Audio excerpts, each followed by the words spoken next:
നീ കരയുവാണോ? എന്നാ കാര്യം? ഞാനൊരു സ്വപ്നം കണ്ടു, ഒരു ചീത്ത സ്വപ്നം. സ്വപ്നമാണോ? പറ കേക്കട്ടെ. സ്വപ്നത്തില് രഞ്ജിന്റെ കല്യാണം നടക്കുക. എന്റെ കൺമുന്നിൽ കൂടി രഞ്ജ് വേറൊരു പെണ്ണിന്റെ കൈ പിടിച്ച് നടക്കുക.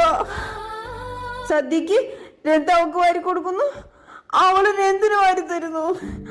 അതെല്ലാം കൂടി കണ്ടപ്പോ എനിക്ക് സഹിക്കാൻ പറ്റിയില്ല. അയ്യേ, ഇതൊരു സ്വപ്നമല്ലേ, റിയൽ അല്ലല്ലോ. അത് റിയൽ ആയിട്ടാ എനിക്ക് തോന്നിയത്. എന്റെ സ്ഥാനത്ത് വേറൊരു പെണ്ണ്. അയ്യേ അയ്യേ അയ്യേ. ആട്ടെ, നീ സ്വപ്നത്തിൽ കണ്ട പെണ്ണ് സുന്ദരിയായിരുന്നു. ഞാനും ആ പെണ്ണും കൂടെ കൈപിടിച്ച് നടന്നു പോകുമ്പോ നല്ലതായിരുന്നു റിജി കാണാൻ. ആ പെണ്ണിന്റെ പേര് സിന്ധു എന്നോ ബിന്ദു എന്നോ അതോ സൂസി എന്നോ ആയിരുന്നു.